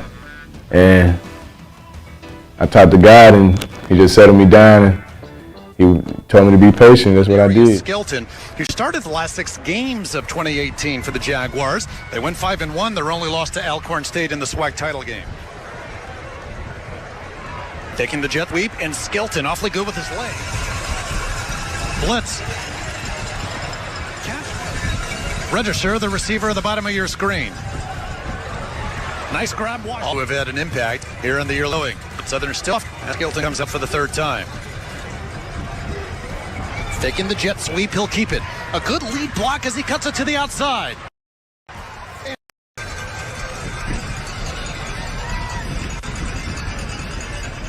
The fake to Ben. Skelton will run. And dragging with them for a few yards. There he is. But time stepping up into the end zone has registered. Flag down, catch made, touchdown, and it's actually first quarter yards. Southern 121, McNeese 40. Fresh set of downs as we begin the second quarter, and looking deep, Skelton for register. What's going on, everybody? I am Perry White. I'm the host of the Jaguar Journal. I want to make sure that you guys tune in live each and every Saturday morning from 7 a.m. to 9 a.m. on 107.3. All right, we are back. It is the Jaguar Journal. I'm up out my seat now. I've been sitting down for the past hour or so, but now I'm up. Now, when I'm up, you know I mean biz. I want to thank Coach Crenshaw, Southern University head baseball coach, coming on, talking to us this morning, recapping the season, talking to us about the tournament, looking at the overall landscape of the SWAC baseball, just the game itself, and how you're looking at programs like the Florida A&Ms and the Bethune-Cookman who has joined the conference and where they stand within the conference, and then you see where Southern stands at the 4th seed coming out of the West, 0-2 this year in the SWAC baseball tournament. Jackson State and Grambling played for the championship. Grambling wins the SWAC baseball championship. They went on to they went to the Texas A&M College Station region. They took on Texas A&M yesterday. They lost 8-0 to Texas A&M. Couldn't quite get things going against Texas A&M. They play today in the loser bracket, so that is Grambling State on their side. Congratulations to the cousins from up in North Louisiana for winning the SWAC West. Winning the SWAC, not only the SWAC West, they were number 1 seed coming out, but winning the SWAC baseball tournament as a whole over there in Atlanta against Jackson State and representing the SWAC and the SWAC conference as a whole in the NCAA baseball tournament. Texas A&M, they took on yesterday in a tough one, 8-0 loss for Grambling against Texas A&M. All right, as I keep things going now, I had someone who called in and talked to me off air, but I would love if they called back and had a conversation with me here on air about some of the things and the subjects that were brought up, because I thought it was very, very informative, and I thought there are things that I think can ultimately start a overall conversation to what we do here on the Jaguar Journal, and that is acknowledging and holding people accountable for the things that needs to be done in order to see success at Southern University. One of the things that I talked about early in this show, talking about success at Southern University, has to be truer than more than ever. Now, I say anybody that runs for a political office here in Baton Rouge, mayor, state rep, whatever, if you have to represent Southern University, what can you do to help Southern University? I'm talking about Scenic Highway. I'm talking about Harding. I'm talking about economic development in that area, in that region of town, Scotlandville, North Baton Rouge. What is the plan for that side of town? I'm looking at development all throughout the city of Baton Rouge, right? I see representation when it comes to certain communities and areas, when you're getting drainage fixed, when you're getting sidewalks, bike lanes, street lights, proper crosswalkings, the median, all of those things that can help improve a community. I'm seeing it happen all across Baton Rouge, but I have not seen anything happen when you're talking about North Baton Rouge, in particular Scenic Highway, and then headed towards the campus of Southern University. I see new street lights. But I talk about that area all the time because what are our plans for that area? What is our 5 to 10 year plan when we look at that area? I see all of the people, hundreds of thousands of people that flock to that side of town each and every year, whether it's football season, whether it's graduation, whatever. And guess what? I hate getting off on Airline and from Airline all the way to the intersection of Harding and Scenic. I hate that stretch. And hate is such a vast word, but I absolutely hate that stretch. The roads need to be completely redone. We need to beautify those median. I know in New Orleans they call it the neutral ground. Where I'm from, it's a median, but it is what it is. You know what I'm talking about. When it rains heavy in that community, the streets flood. It is a high-volume traffic area due to the community. There are no proper crosswalkings. People ride their bikes in that community. There are no bike lanes. How do we redevelop that area starting with the infrastructure of the road? And I know that I think that is a state highway, scenic highway. So who do we talk to? Who do we get in place? What conversations do we have? And I always say, us as alums, do we drive right by that and just not care? Do faculty and administrators just drive by that and simply not care? Do people who represent that area drive by and look through there and just simply not care? Well, I care. And that's why I want to have that conversation, because at some point we got to all care to realize we got to make a change to our community if we want to see Southern grow, not just the campus, but around the campus, economic development. Scotlandville is a tradition-rich history, has a tradition-rich history in which that community goes way back in terms of what it means for black folks in the African-American community. And that does not mean just Southern University. It is the businesses that once used to exist through there. It is the people that still live in that neighborhood that exist there. It's the students. I lived at the Palisades. I talked about it. I frequent every business around there. Liberty Bank across the street was my bank when I first moved here. I used to go to the Chevron right there. You know what the Chevron is. The McDonald's. I know I hear people all the time talking about Coleman. I used to get my hair cut across the street from Coleman. You had Jack in the Box, where it used to be, it's a wing place now. It used to be Raoul's, all of that. And that's just in my time. People before me will give you so much more history and in-depth of what that community is. But you got to fix it. We have to. That area, when you look at students leaving out the Palisades, when you look at students leaving from across the hump to come on the other side to frequent those businesses, proper crosswalks across the street, bike lanes. I didn't have a car when I first moved here, so I used to catch the bus right there on the corner. I want to see that community get the just due and the respect that it needs and that it is warranted. I want to see that entire community. If you're an administrator at Southern, whether you're the president, Dr. Dennis Shields, or you're the chancellor in John Pierre, or if you're the Alumni Federation president in Carlton Jones, or whatever title that you hold, when you drive by, you look around, you got to say, man, what can we do? Who we need to sit down with? I always hear, well, they got plans, but where are they? Southern should be at the forefront of those plans and how directly those plans can benefit the institution, and not only the institution, but then the community and the neighborhood around it. That's what I'm serious about. That's why I'm a political science major. It ain't always about sports here on this show. It's always, I'm looking at the future. The future goes beyond athletics. The future is what it is. It's a community. The community is where you start. You build everything else from the community. But if Southern is going to be an integral part of that community in North Baton Rouge and that Scotlandville community and all of those other neighborhoods, well, we have to be on the forefront to push that lead and lead that charge to say, how can we help? What can we do?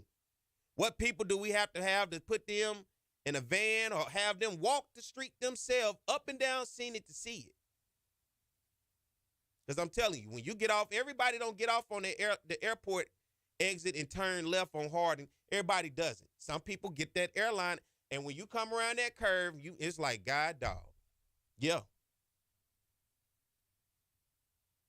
We got to fix that. I'm big on that. All right, let's get ready to take a break. When we come back on this side, we'll continue the conversation. We're going to talk Southern athletics, all right? So y'all stay tuned. We'll be back more to Jaguar Journal. It's On the Yard Sports, and I'm Perry White. And what I need for you to do is go follow and subscribe to our YouTube, Facebook, Instagram, as well as Twitter right now. For the first time in the 79-year history of the Southwestern Athletic Conference Elite Championship game determines the overall champion today. Live from Legion Field in Birmingham, Alabama, it's the champions of the East, Jackson State, taking on Southern, the champs from the West.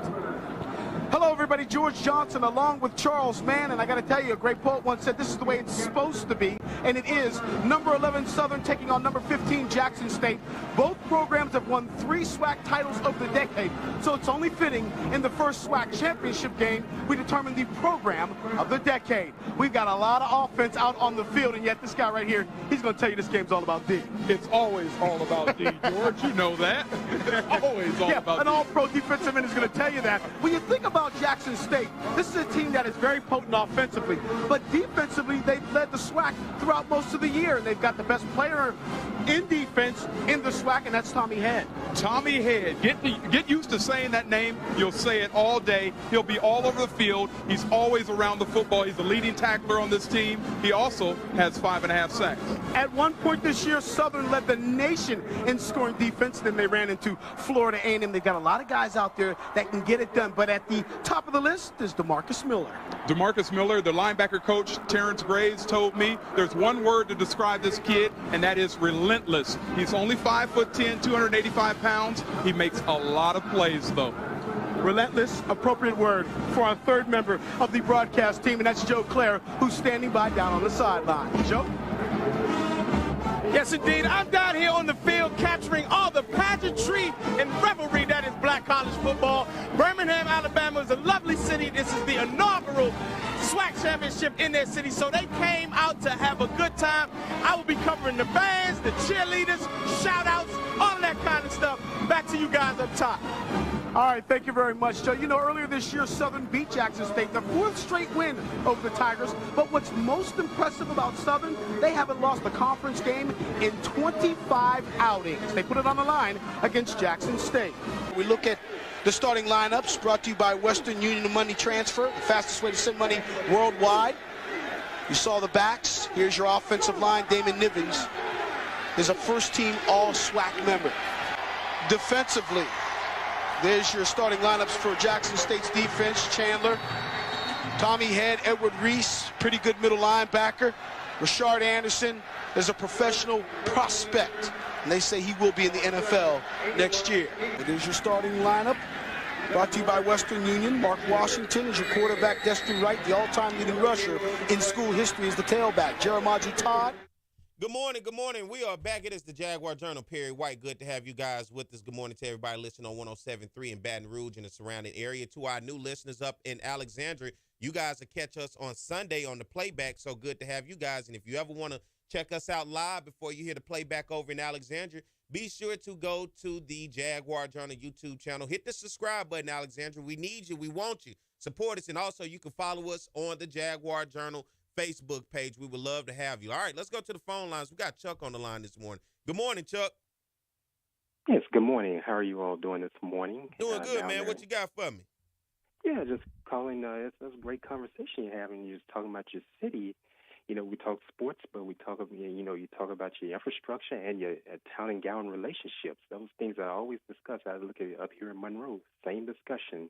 That's what I look at all around. That's what's going on now, having a lot of street construction going on. Because you talk about potholes, we've had our share of it as well. And what happened is great that you're talking about this, because here you all are. You're down there in the capital city of this state and discussing it. And I know you. And here you are. You're not from there, but you care about the city, and it's great that they have citizens such as yourself down there.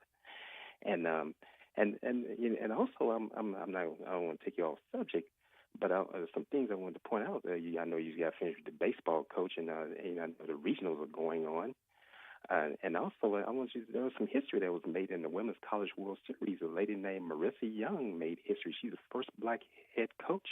She's the head coach at Duke University to reach the Women's College World Series. The program hadn't been around since, it hasn't been around that long. It's been around since 2016. It's a young program. They lost 2-1 to Alabama. They were eliminated yesterday, but she made history. Hopefully that will open doors for people such as your coach down there, Brittany Williams, and many others there in HBCU. And you have a black male coach who's done well, Kevin Montgomery. I know it's your arch rival school at Jackson State.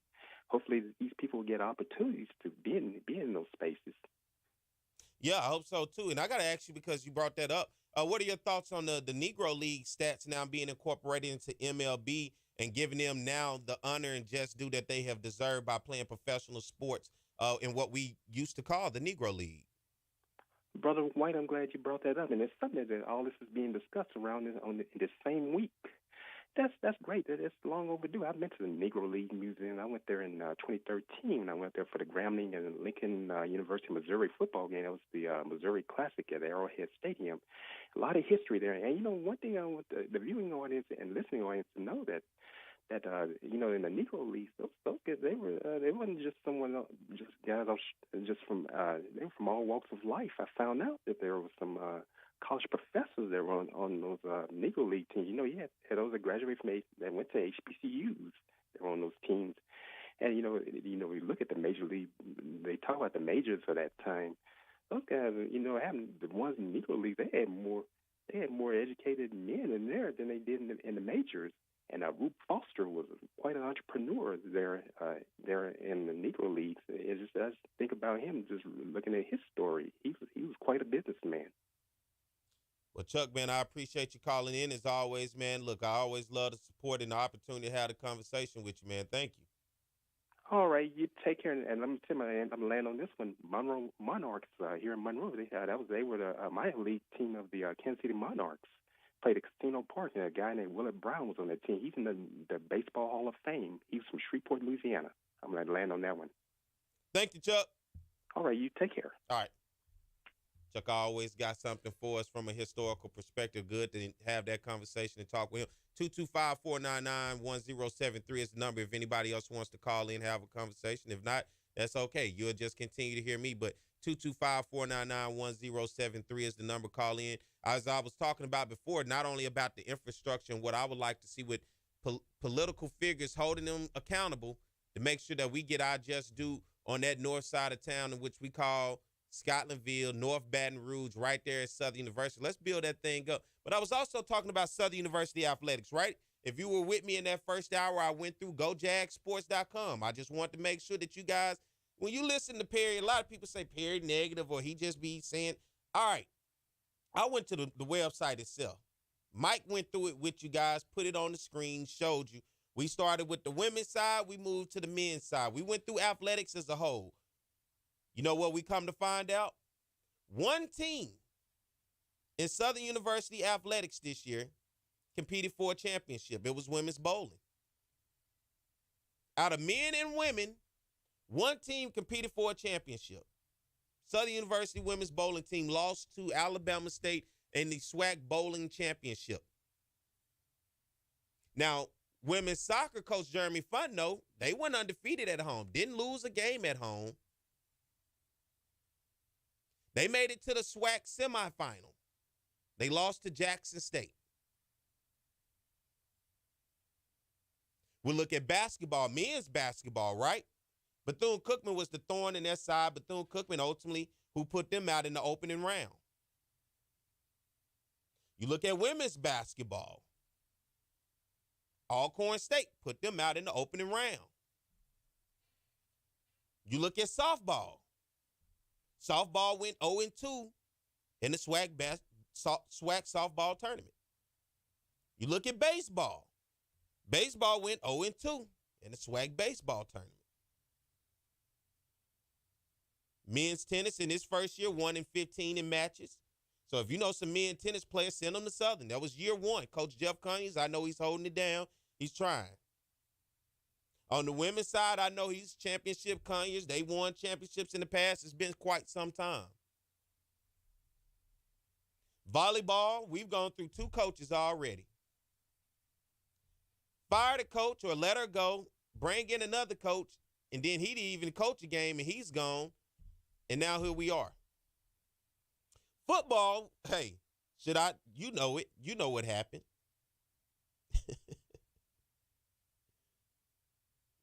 You know Coach Dooley didn't get it done. He got up out of here, got fired.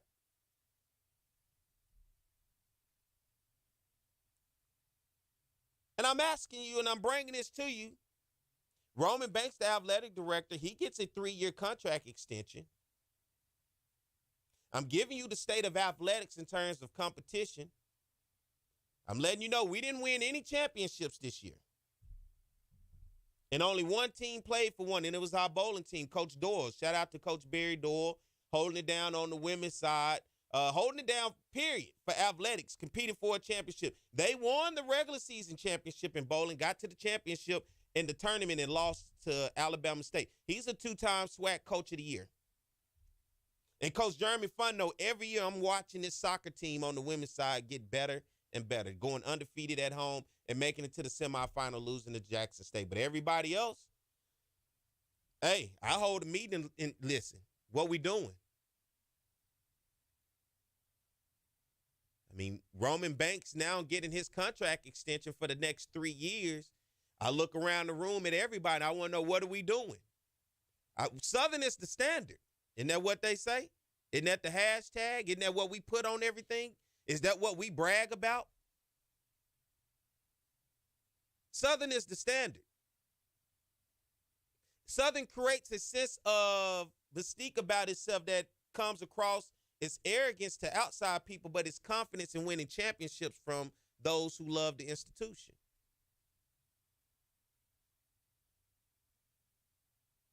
What the band say, it is the S on our chest that lets you know we are the best. We have that about ourselves when we go places. But that does not quite seem to exist anymore in the world of Southern athletics when we look at championships. You remember that one time when they said what the SWAC stood for, the SWAC, Southern wins another championship? Been a long time since I've been able to yell that one out. Ask Joe Claire. When you guys watch during our commercial breaks, Mike, we got somebody on the line. When you guys watch on our commercial breaks and we're talking and you see that old SWAC championship game against Jackson State and Southern at the end, Joe Claire said, you know, somebody walked to me and said Southern SWAC stands for Southern wins another championship. Now, that was in 99. It's 2024. Commissioner Cup, we haven't seen that thing in quite some time. Alabama State winning the Commissioner Cup. We got on the line. All right, let's get ready to let's take a break. Get CJ to hold because we right here on it. I know he's going to want me to answer what he says. So let's take a break, and we come back. I'll bring CJ on, and then we'll continue the conversation. So y'all stay tuned. It's the Jaguar Journal.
watching the Southern University Human Jukebox. Click here to watch more videos. And don't forget to like, comment, subscribe, and share. What's going on, everybody? I am Perry White. I'm the host of the Jaguar Journal. I want to make sure that you guys tune in live each and every Saturday morning from 7 a.m. to 9 a.m. on 107.3 FM. We also have our affiliates in Alexandria, Louisiana, as well as down in New Orleans. And if you're not able to catch us on radio live, you can subscribe to our YouTube channel as well as follow us on Facebook. It's the Jaguar Journal.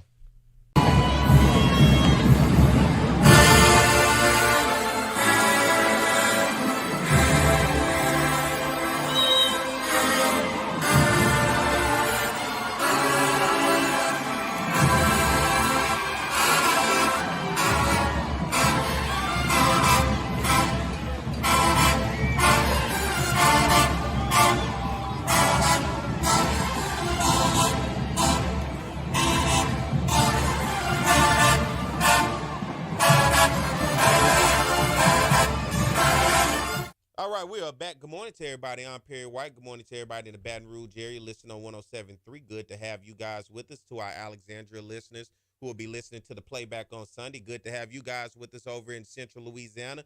And everybody that's watching worldwide on our YouTube channel, hit the subscribe button if you have not done that thus far, and as well as hit the follow button on our Facebook. Glad to have you guys support. Costs nothing. Let's go to the phone lines. We got CJ. Good morning, CJ. Good morning, Perry. How you doing? Good morning. You're doing a great job this morning. And look, I'm going to be quick because I want you to give a good answer on what I'm ready to ask about. I think everything you're talking about is true. We need to step up and step out as it relates to the infrastructure in the Scotlandville area and the Southern University area because it has been miserable as it relates to you going down not just any highway, but Plank Road as well. All that stuff needs to be redone because it was a sham job that was done on it before. It was a quick thing just to fix a little patch. It ended up being a terrible thing. But look, this is what I really need you to concentrate on. We bring people on our show, city councilmen, representatives, senators, mayors and everything, talks about these things, but they have not been able to show what they talk about put in action. We need to put the hard questions to them. Why is it over the last 20 years, all these things been talked about, been trying to do, and never nothing came up that was worth anything to really bring forth? The other part is, I really like to know if the Jaguar Nation really appreciate the fact that the board we have went into the good old boy system and gave our athletic director a 3-year extension with all the failing teams that we got, with all the failing situations we got. We got an $800 million contract that's supposed to be improving the campus, but can't nobody tell us none of things as to when things going to get started. Everything is still up in the air here, up in the air there. $40 million building here, $40 million building there. But when it gets started, will we still be around to see it? So if I just get you can, say what you know about that, I really would appreciate it. And I thank you for taking my call. Appreciate you, CJ, as always. Thank you for calling in. From my perspective, that's why I want to have that conversation to get Dr. Dennis Shields and Chancellor John Pierre here on the show this summer to have conversations because I personally would like to know. I'm just like you. I see whatever is put out in the statement. I see whatever the school or they put out on social media or on the website, but I don't know them. And I think that may be conversations that will be had at the national conference this year. It'll be down in New Orleans. And listen, I've been to national conferences. I've been to leadership conferences. And when I go to these things, I'm typically the youngest person. I have been in the past, right? I went to the national conference the year they had it in Chicago, the year they had it in Baton Rouge. I've been to the leadership conferences that they have from the Alumni Federation. I've been from Susler to Suno to right here in Baton Rouge on the campus of SUBR. I think what we need to do is get new blood and new people into positions because what I've seen, and this is me, when I look around at these people that typically are the elected ones when it comes to the Alumni Federation and everything else, it's the same people. They just swapping titles. Well, you get the same people, you get the same results. And when you get the same results, you typically have that same circle of people. Now, I'm not saying personally I have a problem with these people because I know people take things personally. I'm talking business. And that's all I talk here.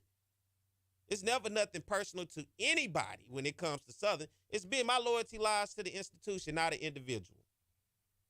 I can care less about an individual when it comes to Southern, because Southern, at the end of the day, my goal to drive to see that place get better and the surrounding area. And if that is not on your agenda, then hey, it's just I don't agree with you, because you obviously doing it for something personal, for a look, for a title, for an accolade. I don't care. Do it for whatever you want to do. It's just not what I support. I support whoever is going to give they all, they heart, they love, they drive to the institution.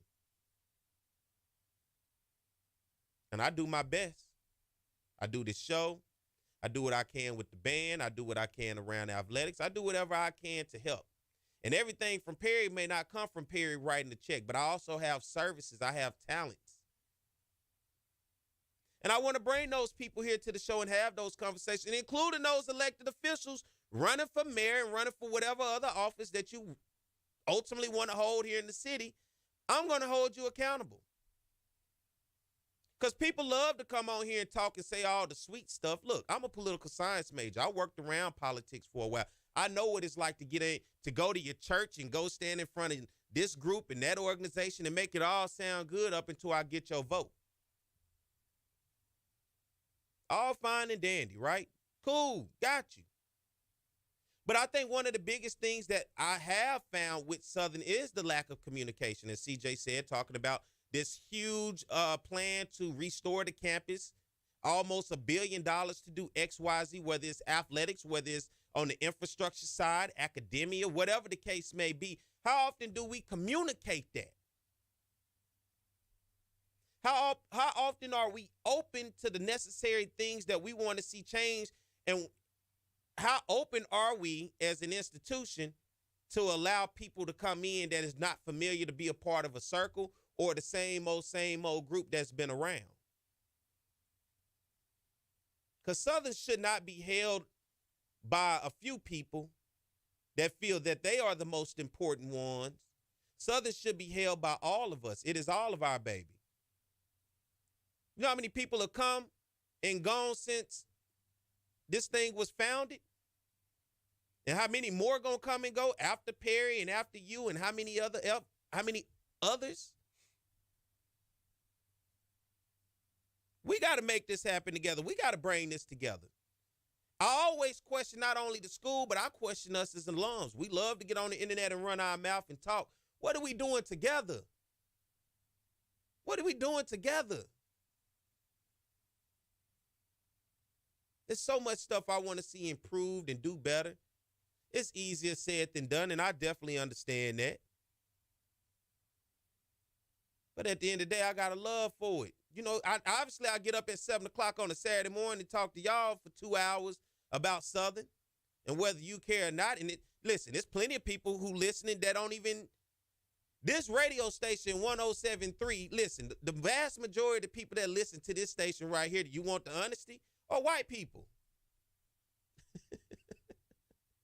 I can tell you because look at the whole station. Guarantee Media. It's just the reality of it. So they're listening to me as well, and I want them to be a part of Southern because it is Baton Rouge. It is our community. There's money. Look, at the end of the day, there's black, white, and whatever other color of people, but at the end of the day, money is green. And these days, hit the switch. It's whatever color card you got that you want to swipe. When they say, let me get your card number and those 3 numbers on the back, y'all know what I'm talking about. The security numbers. We got to change the way we operate and the way we do business and the people that we're willing to talk to and how we're willing to talk and the type of doors we want to open. And me, I don't care if you're Republican, Democrat, I don't give a damn about none of that. I'm about who's willing to sit at the table and have a conversation. And can we find a median in between to say, how can you benefit? How can I benefit? How can we benefit as a community? Baton Rouge is all of ours. It's not half of ours. It's not yours. It's not mine. It's all of ours. And I'm about bringing communities together. But I'm also about building up community. So when I look at that Scotlandville area around Southern University, how do we build that community up? And who do we talk to? Who do we bring together? How do we do this? When I'm talking about Southern University, how do we build Southern University up? And I don't care if you're black or white. Don't laugh at me, Mike. I don't care. I just want to sit down and have a conversation. I want to do it together the right way. So, hey, I thank you guys for listening today. Brandi was out today. She's sick, under the weather. Hope she gets better. Good to have Mike back today. Look, we got everything rolling. The YouTube, the Facebook, everything is on par. Be sure to go hit that subscribe button on our YouTube channel and hit that follow button on our Facebook channel. Good to have you guys with us each and every Saturday. And as Perry White, I'm glad to have and for you guys to open your ears and bring me into your cars, your home, and your devices and whatever you listen to. Mike, thank you for doing what you do. Thank Coach Crenshaw coming on this morning, and to everybody that called in, man. I hope you guys have a safe weekend, and we'll be back next week at the same time in the same place, because always, it's the Jaguar Journal.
What's going on, everybody? I am Perry White. I'm the host of the Jaguar Journal. I want to make sure that you guys tune in live each and every Saturday morning from 7 a.m. to 9 a.m. on 107.3 FM. We also have our affiliates in Alexandria, Louisiana, as well as down in New Orleans. And if you're not able to catch us on radio live, you can subscribe to our YouTube channel as well as follow us on Facebook. It's the Jaguar Journal.